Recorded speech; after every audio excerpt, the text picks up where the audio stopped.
Your memories are some of the most valuable things that you have. Well, it is to me, anyways. And I really believe that firsthand experiences have no price. Remembering something is almost like experiencing it again. Again, that's true for me. It wasn't so much so with my sister. Remember last week I spoke to sister number 3 about that little adventure that they have while driving from Montreal to New York, and I tried to recreate this beautiful environment where my other sister number 4 would actually describe it. And guess what happened? She did not want to be part of it. Actually, I made a mistake. I should have never told her I did a podcast about it because she didn't know. She had no idea. Because when I tried to tell her about the story, me driving and Tamara telling me about it, she was like, "Oh yeah, I know," and they wouldn't have done. And I said "Oh, I don't think I would have done that." I was like, "Of course not. You wouldn't have done that." And she's like, "Do you remember what happened?" "Yes, I remember. They were screaming at me, pass la. And she was like, "Yeah, her and the other sister." She was like, he's a danger. Pass him. She started saying the story. I was like, "Oh, okay, yeah." Because when she said that in the podcast, yeah. We're doing a podcast about that. I asked her, "Wait, do you think you were a hero?" "I'm not gonna comment on that. No way. No way." One thing she did say was was her rebuttal. She said, "Wow, he's gonna die." So that's why she said, "No, I'm following him. He's gonna die if I don't." And I don't think that at that moment she actually thought about heroism. I kind of saw it from her perspective. She saw it as common sense. It's illogical what you're telling me to just abandon this man on the road when you know exactly what the outcome is going to be. If I do that, I can maybe, save him. But she didn't think about saving. It's more logical to actually follow him and make sure he's okay than to just abandon him like that. So I kind of delve into her mind, and I think she's more, I don't know, she was more mathematical about it. She was more practical about it, but also she had a sense that this was the right thing to do. And that's why, in that aspect, she really doesn't think that she was a hero. But I did think that was an interesting way of seeing it. Again, my mistake was to ask her, "Oh, did you think you were a hero? Or would you like to say anything about it?" It's like, "No, I don't want to comment about it. I don't want to be in your podcast. Keep my name out of your mouth." I asked her if she wanted to listen to the podcast and maybe form an opinion. It's like, "No, I don't even want that." This is a summary of what she thinks. And when she answers, she's super nonchalant. I'm putting drama into it, but that's not actually how she is. But this is pretty much a summary of it. I will not retell the story. No comments. Are you trying to interview me now? This is BS. I ain't no hero. So basically, I didn't really have a second podcast because I didn't really have any material. But what can I do? I did get the chance to ask her if she was happy about the circumstances. She said, yeah, she was happy that he didn't swerve and out and die, which is a positive.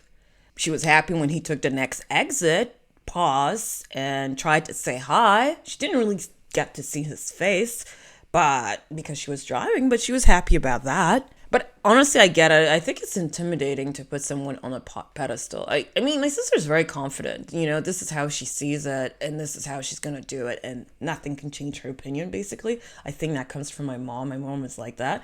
When I asked her, "Do you have any opinion?" Again, she, at first she was joking, but at the end, she's like, "Well, use your own judgment. Do what you're comfortable with." And I thought that was actually pretty sound. And then the last question I asked her was, "Well, what do you think makes a hero?" At first she says, "Well, I don't know." Again, she was joking. And then at the end she said, "Well, caring for others without wanting anything back." There was actually something hopeful in what she said.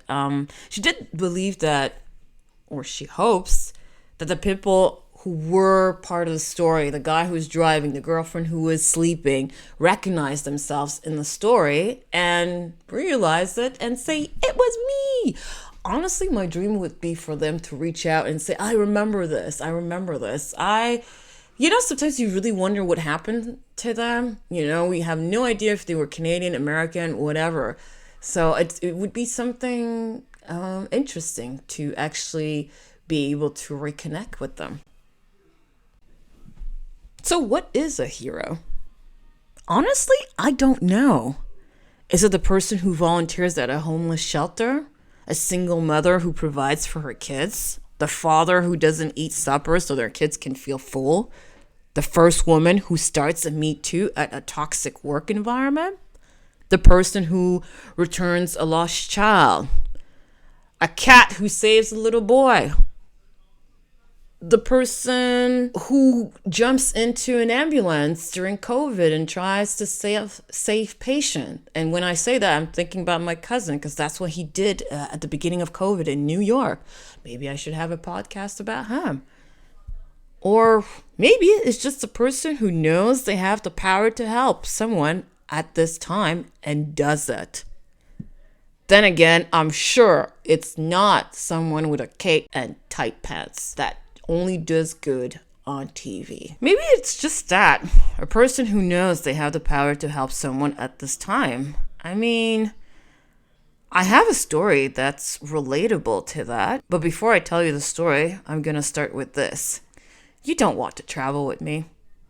You don't know me much, but I'm sure you have figured out, if you listen to all my other podcasts, that I have traveled a lot.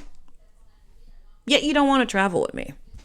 It's very much drama, mayhem, and chaos. I'm not organized, and I'm just going for the overall meandering experience of life. I just decide, go and figure it out. That's pretty much my motto. I don't think it's the right way of doing it, but that's just, I don't know. Maybe I'm addicted to the rush of chaos. I think probably that's, in my psyche. Anyways, this is why I usually stick with Germans when I travel, so I don't have to plan anything. I just follow them. But what happens when there are no Germans? Drama, mayhem, and chaos. It was the year of, I'm old and I really don't remember. I think it was the cross when the francs were converting into euros. I really think I was there. I was there at the beginning when Europe became the European Union. And I think it was one of those years where I was in Europe and you could use either or currencies. And I think that's it. But I wouldn't be able to tell you what year it was. And I think I was in Holland. That was the first time I ever went in a youth hostel. And then after that, I wanted to go to Ibiza, but I couldn't because my flight was not. No, that's not it, because I was flying with Air France. So I don't know. I really don't know what I was doing in Europe.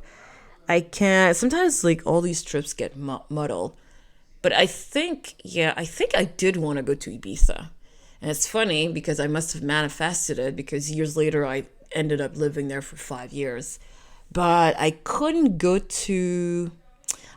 to go there. And instead I just stayed in Paris because my flight was leaving from Paris. And I was staying in this hostel behind the Louvre. It was really nice. It was great. I had fun. I met these Australians and a Spanish girl. I don't know. I met these people and they were like, stay another day. So what I did is I did call Air France and I changed the date. But I think I made a mistake with the date. I think it was something like a communication mistake. I wanted it for the 22 and he changed it for the 20th or something like that. So I had missed my flight, but I didn't know that. So I was having fun in Paris. I go to the airport, I arrive at the counter. I'm like, hey, I have my flight. I'm in advance. which is really weird for me because I hate spending time at the airport. It's like I will come there as late as possible. I feel like I've said that in a podcast before. No, maybe not. Maybe it was for I'm trying to do like content for a month and I'm failing miserably content. So I think it was for one of those. But so I did that. And then she's like, no. Your change of date was not for that day. It was for another day. So you lost your booking. I'm like, no, I changed it for today. He's like, no. Which is remarkable because if you're a no-show at the airport, your tickets get canceled, your booking disappears.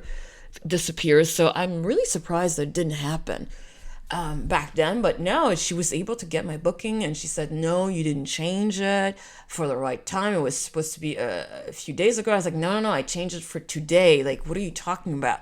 And the agents were mean. They were like, you're a dishonest person. You're doing it on purpose. You're a liar. I was shocked. I was like, whoa. I don't know. Like, now that I think about it, I don't know if it was because I was black or not, but there were 3 against me, attacking me, and I was just shocked. I was shocked by the hostility I was getting from an agent. And anyways, they were really mean. I don't know, sociopaths. So I was freaking out. So back then what did you buy? You bought a calling card just to call collect. I'm just trying to get in touch with my bank so I could get more money. That died. Then I called collect at home. I tried to call collect at home. That didn't work. So while I'm on the payphone, because back then there were payphones, even if you had a cell phone or a Nokia mobile, you couldn't really dial home. It was only, local and there was no roaming fees. Not yet. So I was trying to call from the payphone and then there was a row of taxis just looking at you because I was at departures or arrivals, I guess. I don't know. Yeah, I was at arrivals. I don't know why I went downstairs. I don't know. Maybe I went to the ticketing office. I can't remember that part. But this man comes in and he's talking to me. He's like, are you blah, blah, blah? I'm like, no, I'm not. So I'm just talking on the phone, trying to talk to my sister and trying to talk to the bank. And this guy comes back. Are you sure you're not? I was like, nah, I'm sure I'm not this person. Why are you bothering me? Leave me alone. Why are you harassing me? Is it because I'm young? And I just flipped on the guy. He's like, okay. I really thought you were that person. And I'm bawling and I'm crying because the call just got disconnected and this guy interrupted me. I can't do any more collect calls. My card is not working anymore because I used all the minutes on the card. And there's no way for me to go back home because I can't even reach my parents at this point. I don't know. Don't ask me why. It was just impossible. I tried and I couldn't call back home. So I'm just bawling and crying and it doesn't work. And I'm just when you can't breathe and you're crying. So this guy comes back. He's like, can I help you? Well, no, actually, he taps me on the shoulder again. And I'm like, what? What do you want? What can you possibly want? And I'm saying this all in French. It's like, can I help you? I'm like, no, I don't think you can help me. My flight is late. It's gonna leave and I don't have enough money for the change fee. I was just crying. You know how much the change fee was at the time? And I didn't have any more money. I spent it all in Paris. I don't know. I ate, I wined and dined. I went to all the museum. It was fun. Oh, I think I was coming back from Greece. I think that was it. And I broke up with my boyfriend. I think that was it. I think that's why I was in Paris. I think, yeah. Anyways, whatever. Anyways, so I'm crying and he's like, how much is it? 40 euros. 40 fucking euros. I didn't have that on me. I was really young. Leave young Ingrid alone. She just wanted to have fun, okay?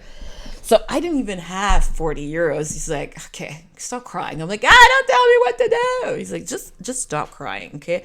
If I give you the 40 euros, are you going to stop crying? Is that going to make your day? Is that going to help you? I'm like, yeah, maybe. I don't know. And then I just started crying. He's like, here. Here's 40 euros. Take it. Take your flight. Here's my business card. And when you get back home, just call me so I know that you went through and that you're safe and that you're okay. I was like, really? You're going to help me? I was so mean to you. I just like yelled at you like there was no tomorrow. He's like, yeah, I understand. But I saw that you were in distress. I'm not really looking for anybody, but I just didn't know how to help you. I was like, oh my God, this guy's really nice. Can you believe it? I was vicious with him. I was really mean. I took all my anger out on him. And he just came in and he helped me out. So I didn't have that much time. The flight was leaving. So I run back to the agents ticketing. I'm like, I have the money. I have the 40 euros. They're all nice, but still rude. It's like, oh, you're from Quebec. And they're just making like fun of my accent. And they're just saying swear words like all French people do, which was really annoying. What, you trying to redeem yourself? You're a bunch of asses.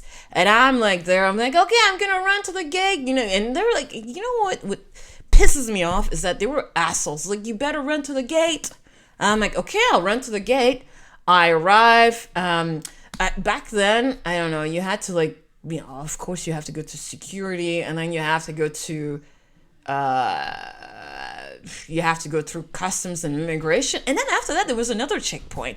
These guys wanted to look at my passport and they're like, oh, no, there's something wrong with the passport. And then there's another guy coming. It's like, guys, I have to go to my gate, and they're rude and mean. It's not up to you to decide what to do. You're gonna stay here until we're done. And they're trying to ask me questions, and I'm answering. And it's like, how long were you there? How come you have a passport? Well, I'm Canadian. No, you're not Canadian. I'm like, what? Of course I'm Canadian. It's like, no. And they're asking me all these questions, and I'm like, and then I said something very French Canadian. I said, calice de tabarnak, man. Je sais même pas qu'est-ce que vous voulez. Like, I'm swearing, and I'm like, I don't know what you want from me. And that's when they all paused and they looked at me and they were like, okay, here's your passport. I was like, why are you giving me my passport now? It's like, well, no French person who has a fake passport would have that reaction that you had. There's no way they could have pulled off this swearing in French Canadian that you did. So you can go through. I'm like, well, what was wrong with my passport? I don't know. It's kind of a glitch. It was the new Canadian passport with the hologram. It was the new one. So they had never seen it. Therefore, mine was a fake. So I had all these barriers just to arrive to the gate. And then when I arrived to the gate, you know what they tell me? Oh, no, the flight has been delayed for an hour and a half. These assholes. These checking agents at the gate couldn't even bother to tell me that the flight was delayed. They made me run. They told me, you gotta run. Like, they were just like mocking me from beginning to end. And when I tell you that I've never taken an Air France flight ever after this moment in my life, I have never, and I will never take another one because of just the way they were acting. They were just vicious and malicious. I've never seen people act that way. They were just making fun and they were just torturing me at my expense. Anyways, the point of this was not Air France, although I still hate them and I will remember for the rest of my life. But the point of it was the taxi driver. His name is Malo. I remember that. And when I arrived home, I did call him and I spoke to him. I spoke to his wife. They were so happy. And I was like, thank you so much. I can't believe you did this for me. This is the nicest thing that anybody has ever done. You didn't have to do this. He's like, no.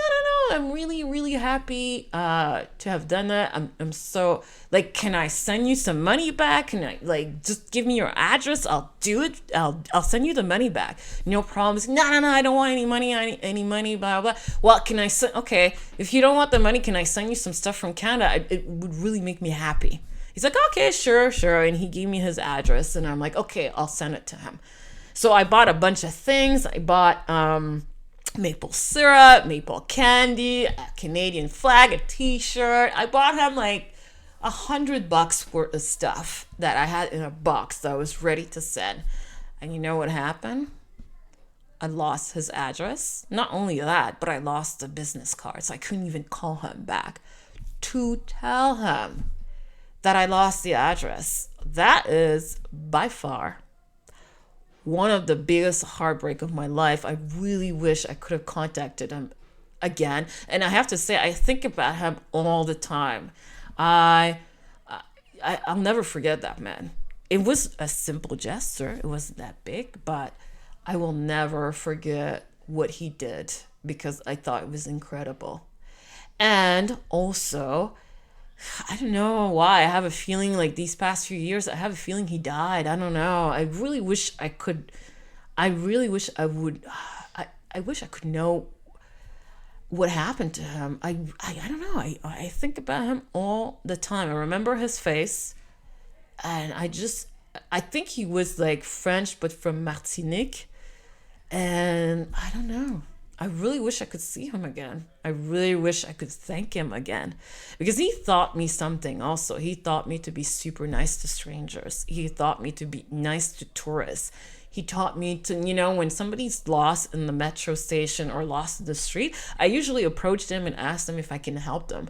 And usually they are lost and they're really appreciative. And sometimes people want to say, how can I thank you? I'm like, don't thank me. If you see another tourist like that, just help them out. So that's what he taught me. That's what I took from this man. And I think about him all the time. Really, really. I really wish I could see him again. I hope that this gets to him or his children, or I don't know if he ever talked about me, but I hope that one day I get the chance to hear about him or where he is or what happened to him in his life. It's funny. It's a 20-year-old story, but this one always touches me. Again, memories is all I have. And my memories are as close as reliving all the experiences. And this is something that really touched me. So, to answer the question, what's a hero? Honestly, I don't really know. But whoever they are in your life, you'll never forget them.